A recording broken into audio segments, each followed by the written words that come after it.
All right, welcome in everyone.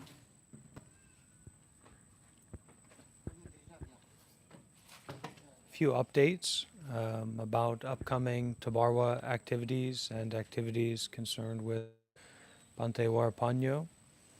Be flying into, we'll be flying into America on the 7th, and uh, we will be staying at the Tabarwa Center in LA for about 3 days with the master, and I'll be there, and some other monks and nuns from the West, and our tradition will be there.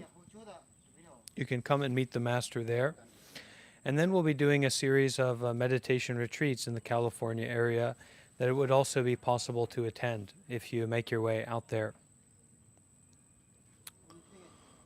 So today we're going to look at some of the early Buddhist sutras, the early Buddhist teachings, and kind of dig into the difficult topic of the root of all things with guidance from the Buddha themselves. So this reading, this text is from the Mula Pariyaya Sutta. Mula Pariyaya Sutta, the root of all things. Thus have I heard. On one occasion, the Blessed One was living in Ukata, in the Subhaga Grove at the root of a royal sala tree. There he addressed the monks, thusly, "Monks, Venerable Sir," they replied. The Blessed One said this, "Monks, I shall teach you a discourse on the root of all things. Listen and attend closely to what I shall say." "Yes, Venerable Sir," the monks replied. The Blessed One said this, "Hear, monks, an untaught ordinary person who has no regard for noble ones and is unskilled and undisciplined in their Dhamma, who has no regard for true people and is unskilled and undisciplined in their Dhamma." So Dhamma here kind of means their way, their skillful way. "Perceives earth as earth. Having perceived earth as earth, they conceive themselves as earth. They conceive themselves in earth. They conceive themselves apart from earth. They conceive earth to be mine. They delight in earth. Why is that? Because they have not fully understood it, I say." Hello?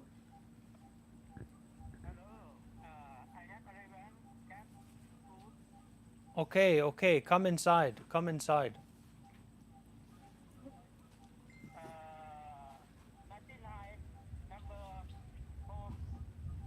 Uh, GPS okay.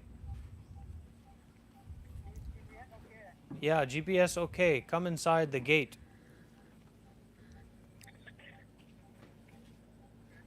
Okay. Yeah, come to me, come to me. Come to me, come to me. At the water. Come to the water. Come to the water.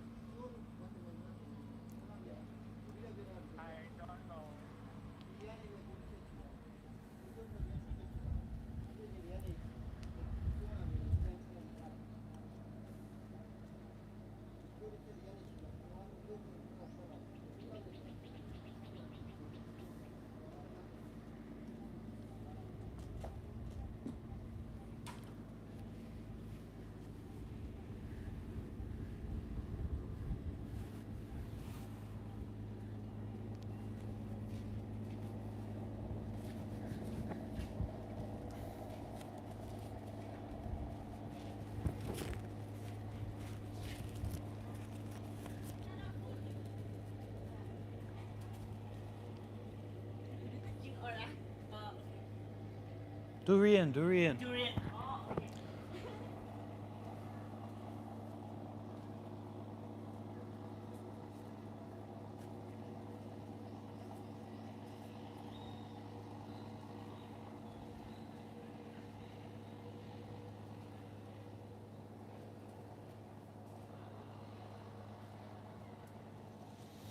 Okay, so what does this mean here? Right? The Buddha said to his monks, okay, monks, I'm going to teach you about the root of all things, right? The root of all phenomena, all phenomenal things. The monk said, okay, that's great. And the Blessed One said this, here, monks, an untaught ordinary person who has no regard for the noble ones and is unskilled and undisciplined in their Dhamma, in their way of ending suffering, right? Their way of resolution. So it's not just that No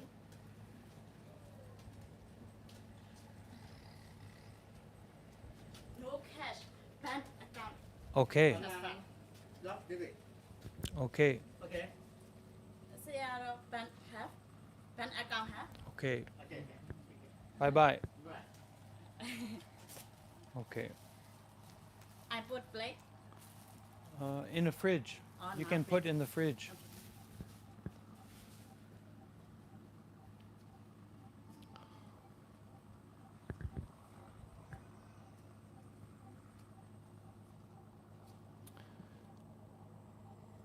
So it is not just that this ordinary person, that they do not have a regard or a consideration for the noble ones or those who are on this path to ending suffering, but also they are unskilled and undisciplined in their Dhamma, their way. They don't have experience with that way. The ordinary, untaught ordinary person who has no regard for true people, so upright people, honest people, and is unskilled and undisciplined in their way, their Dhamma, perceives earth as earth.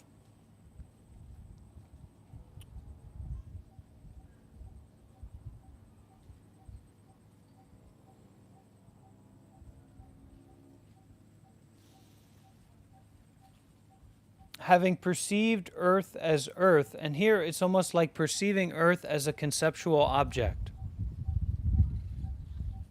Having perceived earth as earth, they conceive themselves as earth, so they identify with earth.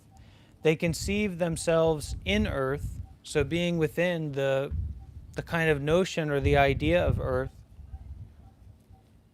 They conceive themselves apart from earth, so this is the earth and this is me. And they conceive earth to be mine. They delight in earth. Now, why is that? Because it is not, they have not yet fully understood.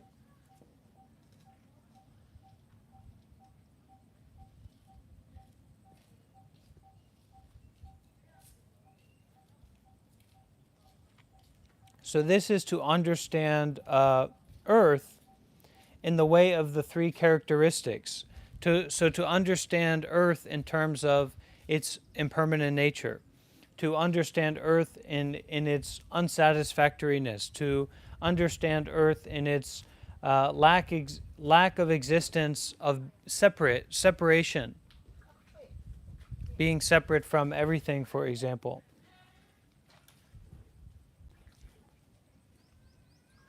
And we develop this understanding by scrutinizing, looking closely, looking directly at this direct experiencing.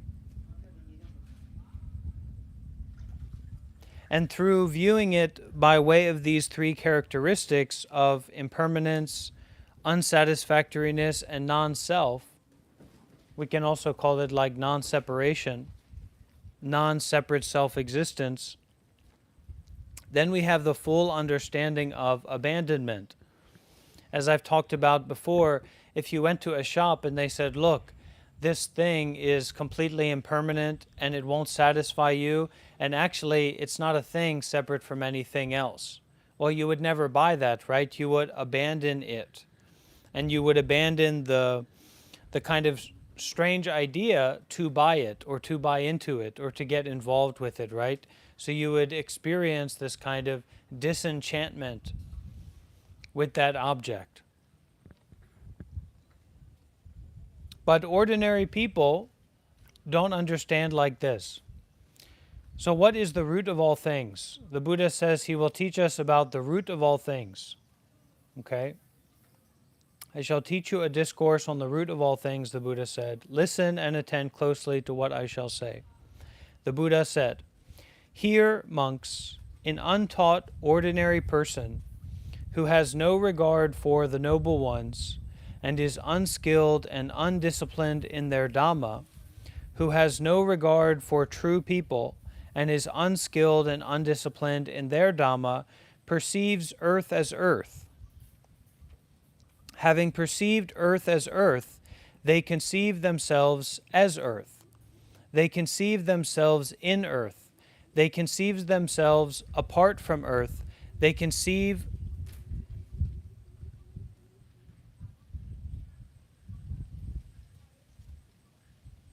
Okay, sadhu, sadhu, sadhu.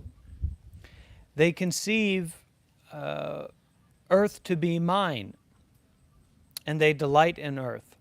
Why is that? Because they have not fully understood it. The Buddha goes on.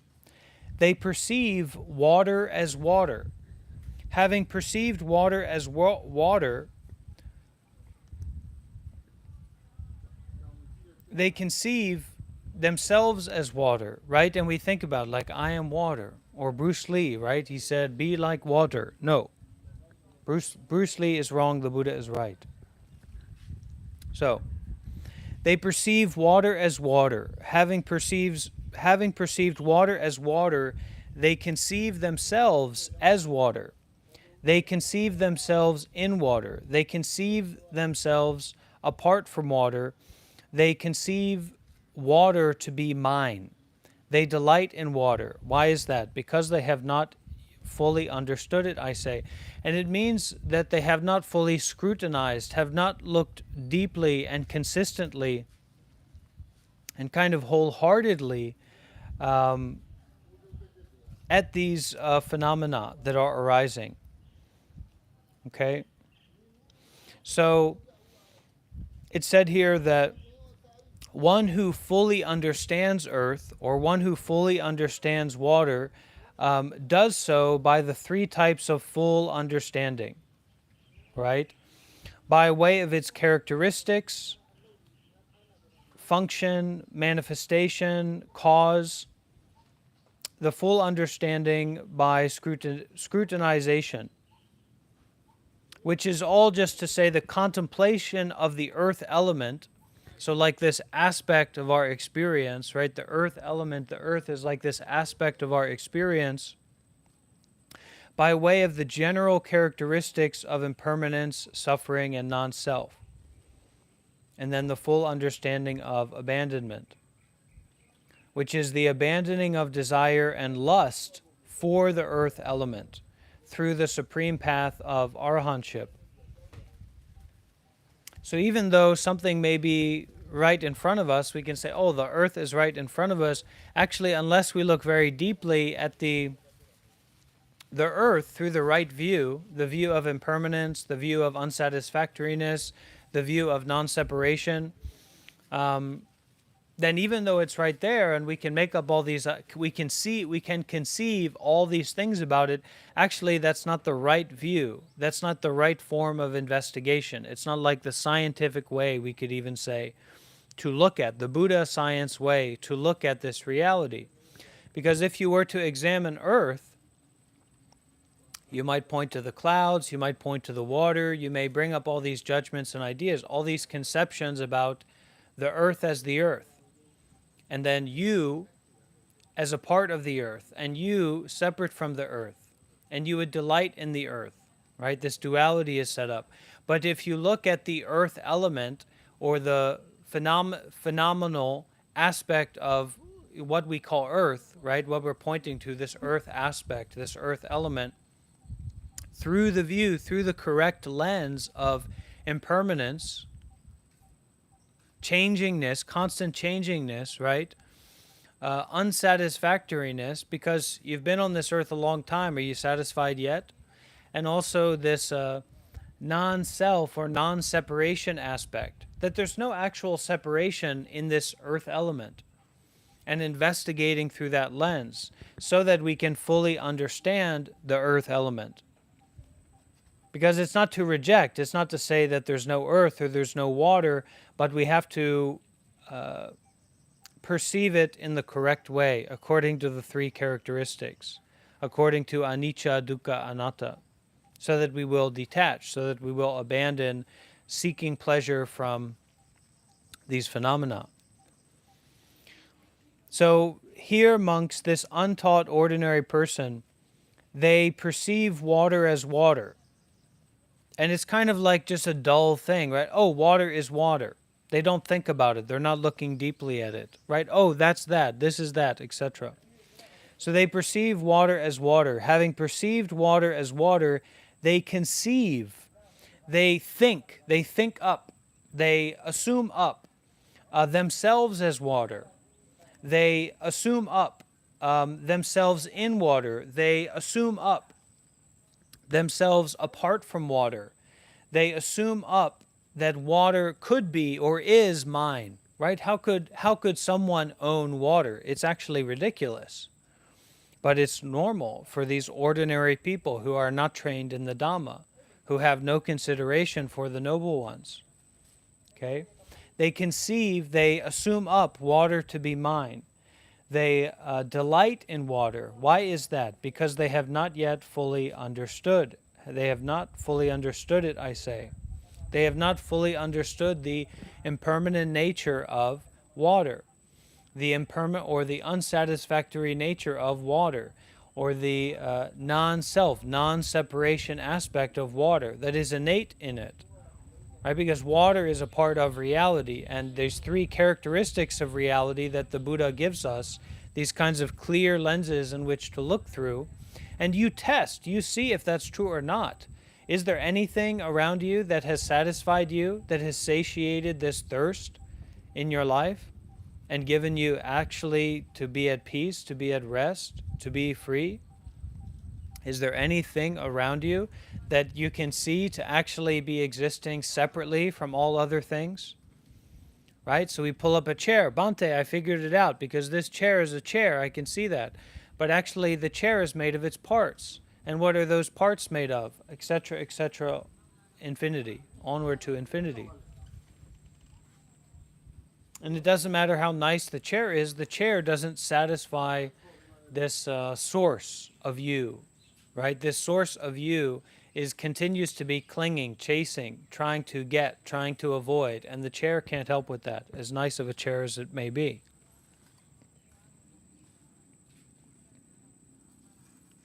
Okay?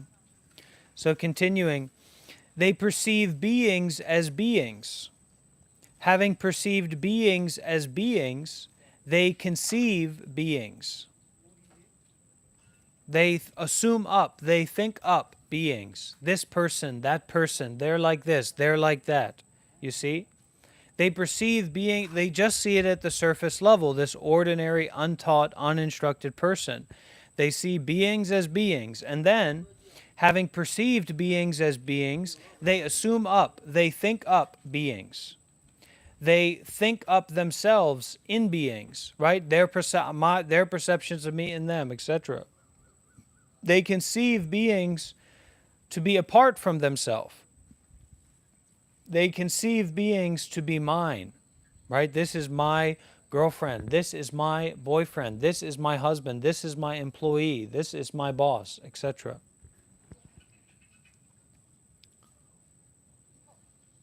They delight in beings. They grasp in beings. They try to get pleasure and avoid pain through beings. Why is that?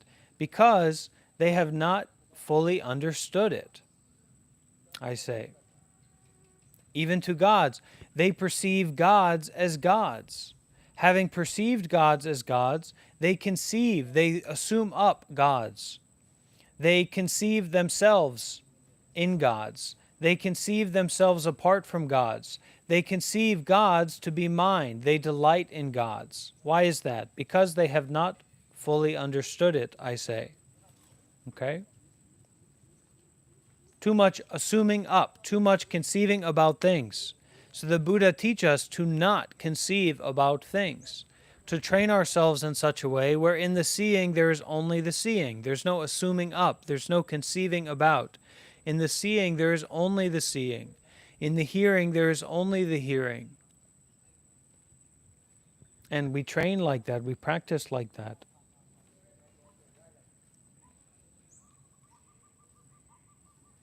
Okay? They perceive the gods of streaming radiance as the gods of streaming radiance. Having perceived the gods of streaming radiance as the gods of streaming radiance, they assume up the gods of streaming radiance. They conceive themselves in the gods of streaming radiance. They conceive themselves apart from the gods of streaming radiance.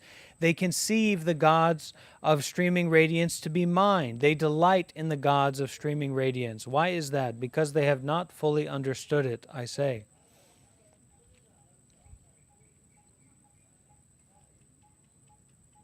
Now, when we hear different concepts or different terms, different notions, right? Well, you've heard it, so you can't reject it. You can't say yes or no. And the Buddha is kind of teaching like this, right? You perceive the gods of streaming radiance, whatever that may be, as the gods of streaming radiance. Having perceived the gods of streaming radiance as the gods of streaming radiance, he assumes up some idea about the gods of streaming radiance. They assume up. They conceive themselves in the gods of streaming radiance, or they conceive themselves as apart from the gods of streaming radiance, whatever they may be. Right? So you're still stuck, you're still trapped in that idea, that notion, that appearance, if you do not see it according to the three characteristics. If you do not see it according to anicca, dukkha, anatta. If you don't see it as according to impermanence, non-self, and unsatisfactoriness, then you keep buying into it again and again. And when you reject, you're also buying into it, right? The stock market, they bet on it going up and it going down. So you're still participating in the stocks. You're still participating in the game when you reject. A lot of people don't realize that. That's why atheism doesn't lead to enlightenment, because they're still participating in this game of rejection, denial, and acceptance, right? And grasping. Rejection and grasping. Rejection is just another form of grasping, you know.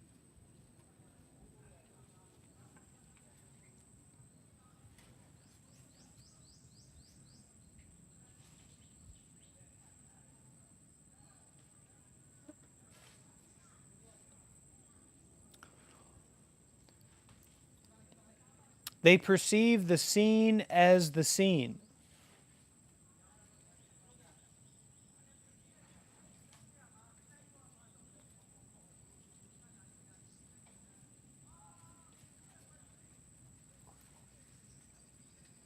Okay? They perceive the seen as the seen. Having perceived the seen as the seen, they conceive themselves as the seen. They conceive themselves in the scene. They conceive themselves apart from the scene. They assume up the scene to be mine. They delight in the scene. Why is that? Because they have not fully understood it, I say. So to train ourselves in the scene, there is just the scene. There's no assuming up. There's no seeing the seeing as the scene. There's no assume up. Stop assuming up. Okay, and this conceiving or this assuming up is assuming up concerned with a self, concerned with a someone. Okay? We train ourselves in such a way. Train in such a way.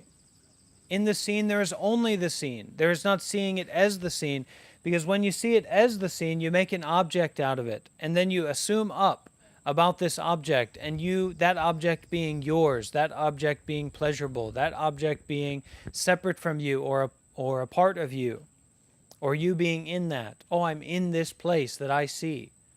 It's this I. Okay, this ordinary person, this untrained person that does not have consideration for the noble ones, for the righteous ones, for the ones on the path. They perceive the herd as the herd. Having perceived the herd as the herd, they conceive themselves as the herd. They identify with what is heard. You see? Don't identify with what is heard, but rather in the herd there is only the herd. Train yourself in such a way, like that. Train in such a way like that. They perceive the sensed as the sensed. Having perceived the sensed as the sensed, they conceive themselves as the sensed. They identify with what has been sensed. They conceive themselves in the sensed. They conceive themselves apart from the sensed. They conceive the sensed to be mine. They delight in the sensed. Now the cognized, what is assumed up, what is created up, what is thought up, right? This ignorant person, this untrained person, they perceive the cognized as the cognized. They perceive the cognized, this object, as an object. Having perceived the cognized as the cognized, they conceive themselves as the cognized. So they identify with this cognition. They identify with these thoughts, with this assumed up narrative. Having identified with that, they conceive themselves in the cognized. They conceive themselves as apart from the cognized. Oh, this thought is me, that thought is not. I'm not in that. I don't identify with that. They conceive the cognized, they assume up that what is cognized or that what comes up mentally is mine, is me. They delight in the cognized. Why is that? Because they have not fully understood.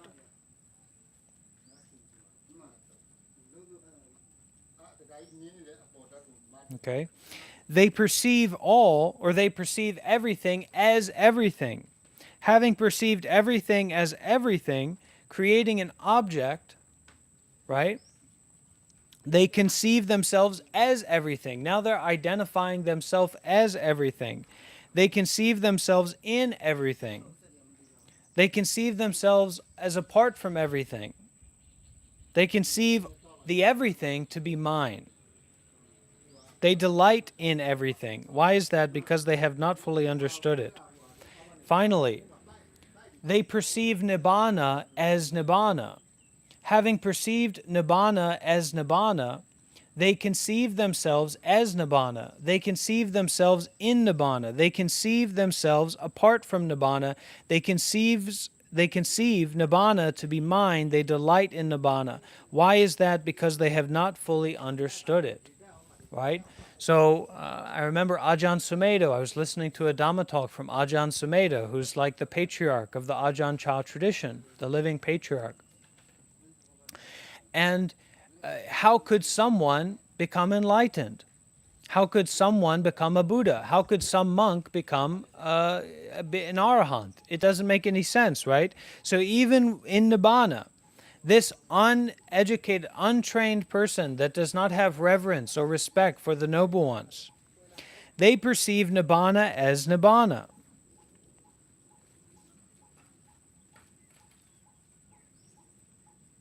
Okay? They perceive Nibbana as a mental object, as something. And because they perceive Nibbana as Nibbana, they conceive themselves, they identify with Nibbana. They conceive themselves in Nibbana. They conceive themselves to be apart, so I'm enlightened or I'm not enlightened. They conceive like that.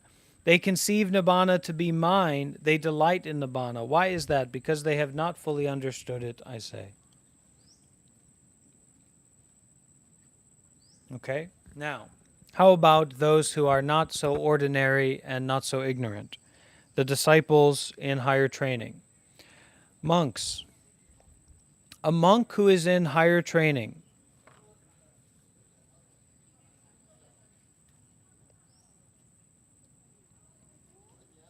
whose mind has not yet reached the goal, and who is still aspiring to the supreme security from bondage, directly knows earth as earth. Okay, so according to the three characteristics, right? So not knowing earth as a mental object or as an idea or as something that can be grasped, but knowing earth as a aspect of or defined by the three characteristics, anicca, dukkha, anatta. Monks. A monk who is in higher training, whose mind has not yet reached the goal, and who is still aspiring to the supreme security from bondage, directly knows earth as earth. Having directly known earth as earth, they should not conceive themselves as earth. They should not conceive themselves in earth. They should not conceive themselves apart from earth. They should not conceive earth to be mine. They should not delight in earth. Why is that? Because they must fully understand it, I say. They directly know water as water. They directly know all as all. They directly know Nibbana as Nibbana. Having directly known Nibbana as Nibbana, they should not conceive themselves as Nibbana. They should not conceive themselves in Nibbana. They should not conceive themselves apart from Nibbana. They should not conceive Nibbana to be mine. They should not delight in Nibbana. Why is that? Because they must fully understand it, I say. Now, the Arahant. So that comes back again to not conceiving about things. And going forth into this training of not conceiving about things and then having reverence, real reverence for the noble ones, for people who are farther along on this path or those who are dedicated to this path. Now the Arahant, monks. A monk who is an Arahant with taints destroyed, so defilements destroyed, all those barriers, all those boundaries on the path. Okay, there's no more barriers, there's no more boundaries, there's no more afflictions. Who has lived the holy life, done what had to be done, laid down the burden, reached the goal, destroyed the fetters of being, and is completely liberated through final knowledge. They too directly know earth as earth. Having directly known earth as earth, they do not conceive themselves as earth. They do not conceive themselves in earth. They do not conceive themselves apart from earth. They do not conceive earth to be mine. They do not delight in earth. Why is that? Because they have fully understood it, I say. So there's no craving, there's no conceit, there's no craving or aversion in the Arahant. They too directly know water as water, Nibbana as Nibbana. Why is that? Because they have fully understood it, I say.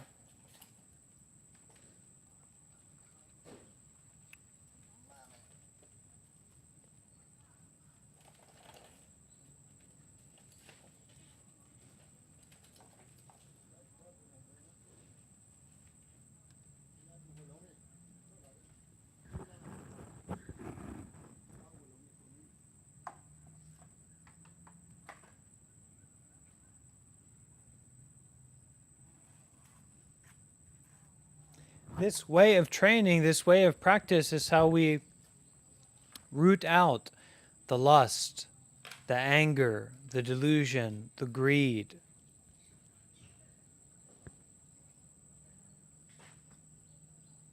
When we stop conceiving about things from the I perspective, or from the satisfactory perspective, or from the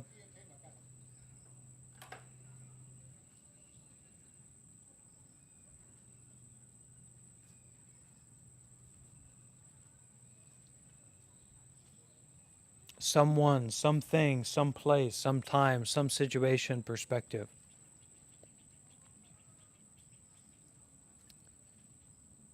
When we see that the earth, the fire, the water, the body, the mind, the sense organs are and the sense objects are unsatisfactory in nature, impermanent in nature, that they don't exist separate. This gives us the power to detach, to abandon, to put down what we have picked up, instead of continuously conceiving about, thinking about, identifying with. Because this constant conceiving about leads to the development, the generation of this greed, this grasping, this anger, this lobha, dosa, moha, this greed, anger, and delusion.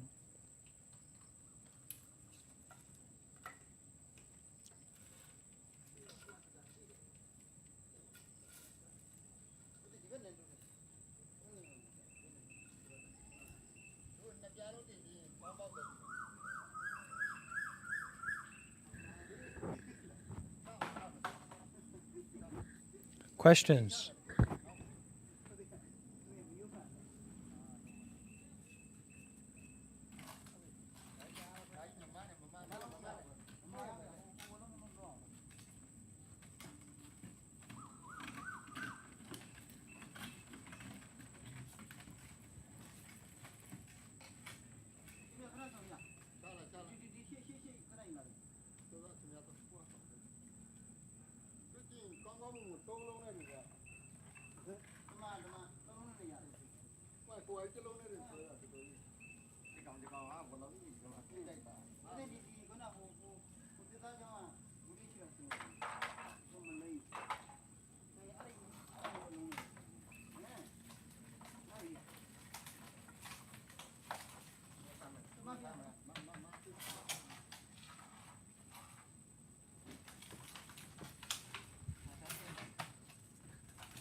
손자 봉 시우노? 아, 너무 해라. 이거 손자 봉. 네. 사번에 넣어야 돼. 야야야. 야야, 잠깐만.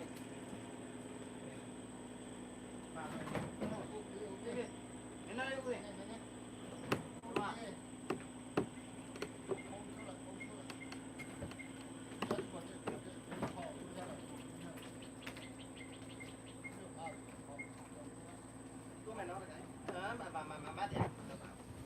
Well, we have to be a little bit more clear about what we mean. Wow, some kind of flood coming in. Oh, it's from the boat go by.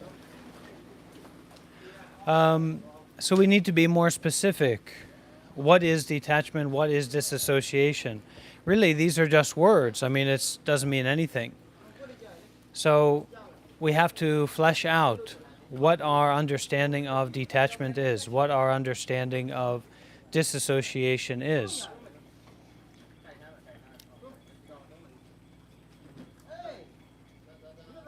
Detachment is recognizing that grasping onto again and again that which is unsatisfactory, that which is impermanent, that which is unreliable, that which is always changing is not correct and does not give us a stable platform on which to live our life in the right way, in the noble way.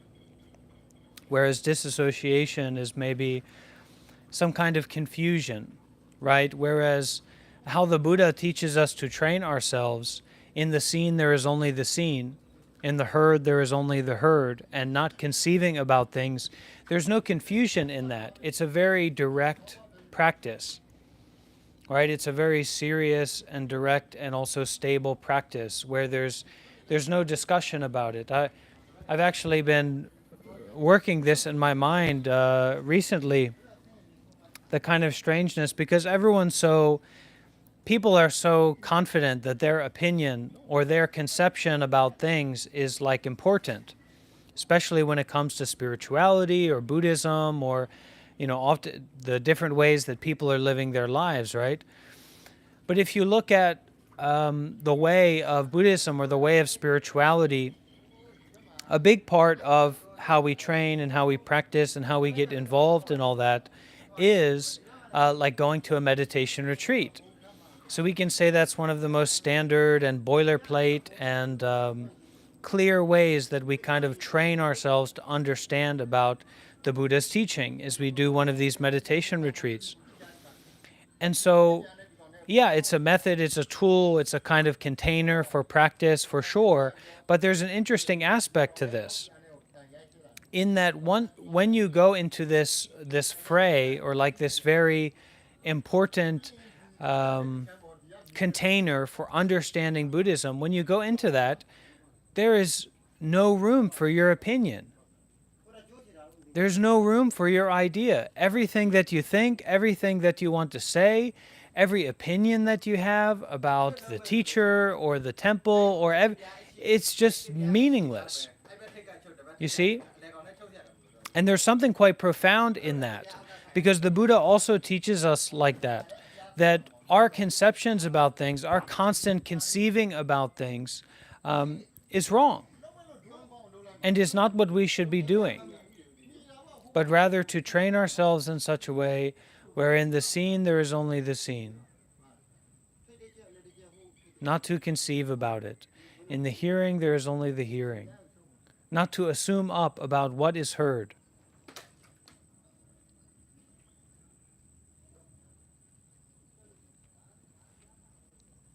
And also in this sutta, we get some kind of very clear pointer about the subtlety of understanding, if we want to call it that. Because at the beginning of the sutta, and there's still more here, but at the beginning of the sutta, it talks about the person who is the ordinary person, who doesn't have respect or consideration for the noble ones, for the wise ones, right? Or their way, their path. And it says that kind of person perceives the sensed as the sensed, or perceives the water as the water. Having perceived the water as the water, they conceive themselves as the water, or they conceive themselves in the water. All of this assuming up, all of this ideation, okay?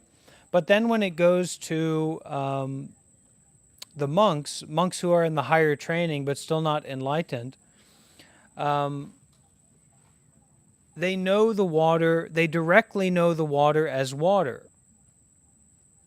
They directly know Nibbana as Nibbana. Having directly known Nibbana as Nibbana, they should not conceive themselves as Nibbana. They should not conceive themselves in Nibbana. They should not conceive themselves apart from Nibbana.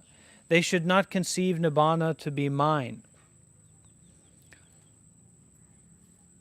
So that starting point of perceiving Nibbana as Nibbana, or perceiving the earth as the earth, is the same, right? But it's a wrong perception versus a right perception, a clear perception rather than a foggy perception. Because when that ordinary person perceives the earth as the earth, having perceived like that, they conceive themselves as the earth. They identify themselves with the earth.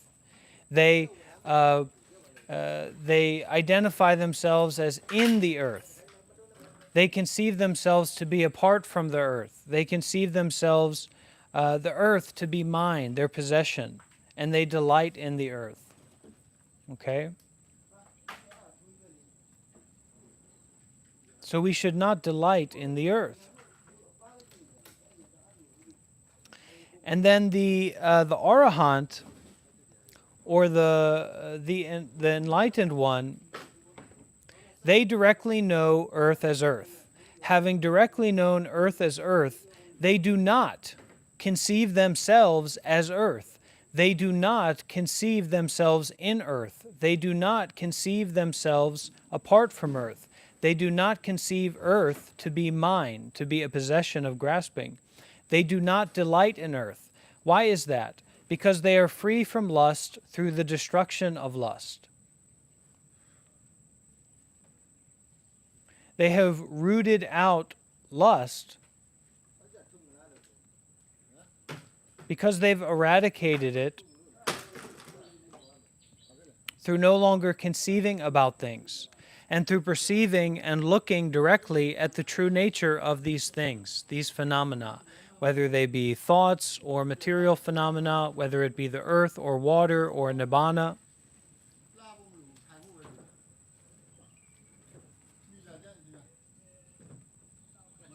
Not conceiving themselves as earth, not conceiving themselves in earth, not conceiving themselves apart from earth, not conceiving earth to be mine, so that nothing is yours. The Arahant, the enlightened one, does not conceive anything to be their possession. They do not conceive themselves to be apart from anything. They do not conceive themselves to be in anything. They don't conceive themselves as anything. They too directly know water as water, nibbana as nibbana. Why is that? Because they are free from lust through the destruction of lust. They have rooted out the grasping. They have rooted out the conceiving about things. Monks. A monk who is an arahant, completely liberated through final knowledge, they too directly know earth as earth. Having directly known earth as earth, they do not conceive themselves as earth. They do not conceive themselves in earth. They do not conceive themselves apart from earth. They do not conceive earth to be mine. They do not delight in earth. Why is that? Because they are free from hate through the destruction of hate.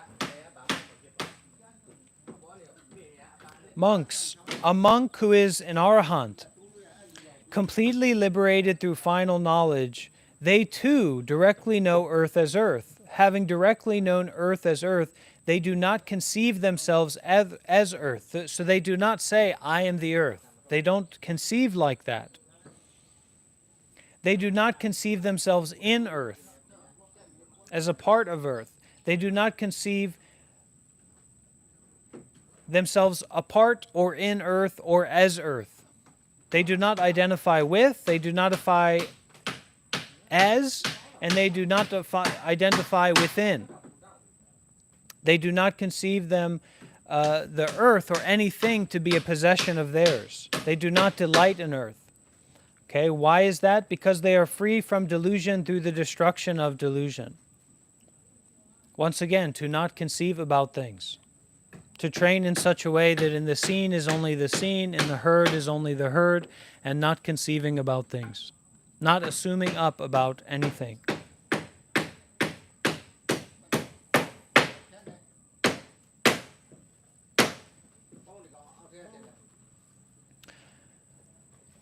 Monks. The Tathagata, the Buddha, the fully enlightened one, too, accomplished and fully enlightened, directly knows earth as earth. Having directly known earth as earth, he does not conceive himself as earth, the Buddha. He does not conceive himself in earth. He does not conceive himself apart from earth. So it's kind of talking about the psychology or the mentality of the Buddha, the Tathagata. So this is really interesting, right? Monks, the Tathagata, the Buddha, the fully enlightened, the fully accomplished one, directly knows earth as earth. Having directly known earth as earth, he does not conceive himself as earth.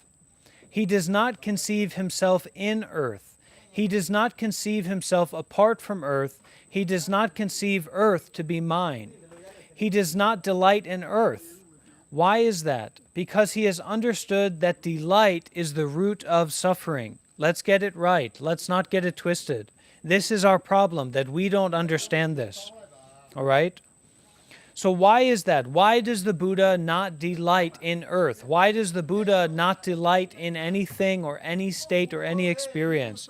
Because the Buddha has understood that delight is the root of suffering, and that with being as condition there is birth, and that for whatever has come to be there is aging and death. Therefore, monks, through the complete destruction, fading away, cessation, giving up, and the relinquishing of cravings, the Tathagata has awakened to supreme enlightenment, I say. He too directly knows water as water, nibbana as nibbana. Why is that?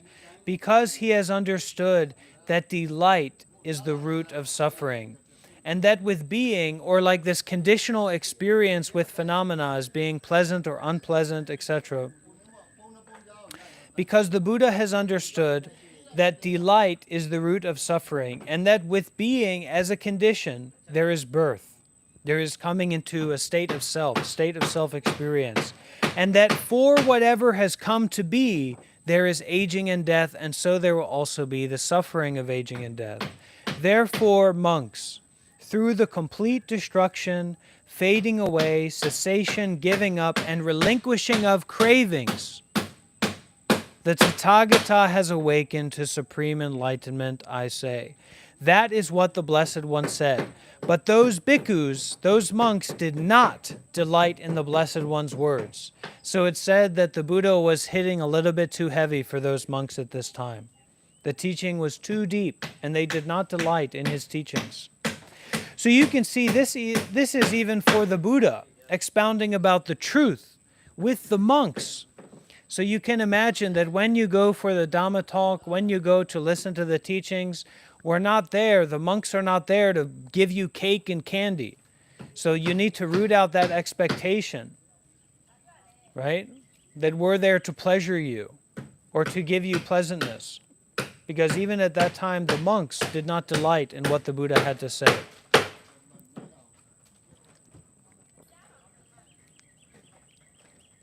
Okay. Homage to the Triple Gem. Do we have any questions before we wrap up? Questions, comments about the upcoming Dhamma trip in America or anything that we discussed today?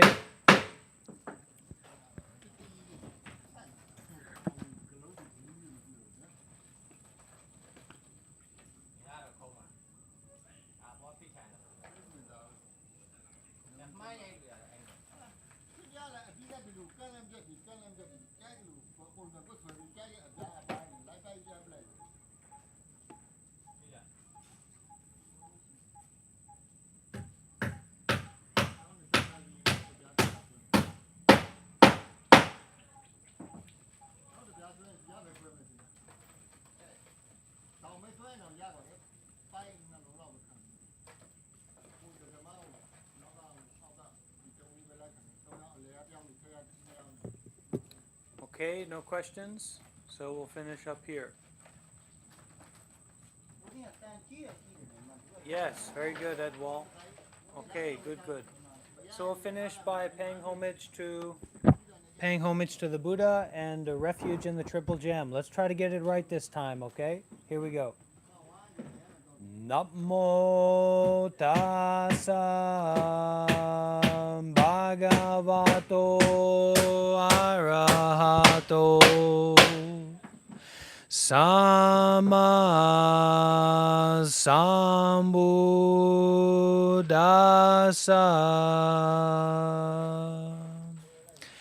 Namo tassa bhagavato arahato sama sambuddhassa.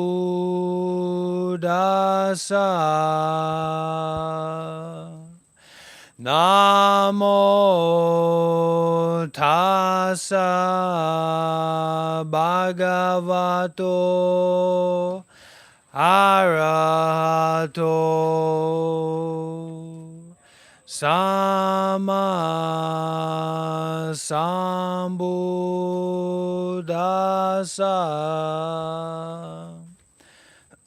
So we'll take refuge in the Buddha, the Dhamma, and the Sangha 3 times. Buddham saranam gacchami.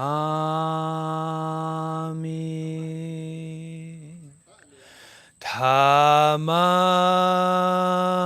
saranam gacchami.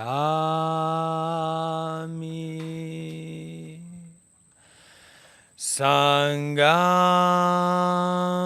saranam gacchami.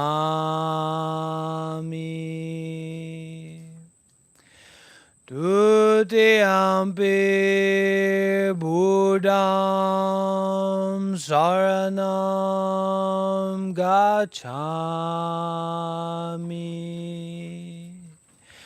Dutiyampi dhammam saranam gacchami. Dutiyampi sangham saranam gacchami. Tatiyampi buddham saranam gacchami. Tatiyampi dhammam saranam gacchami. Tatiyampi sangham saranam gacchami.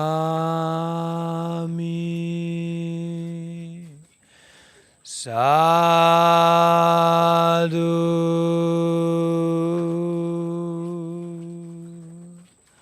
Sadhu.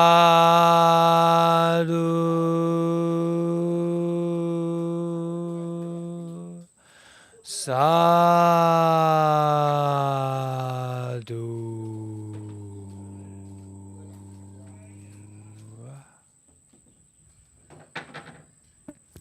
Okay, be happy, be well, and be peaceful, and do your best to not conceive about things, all right? See you next time.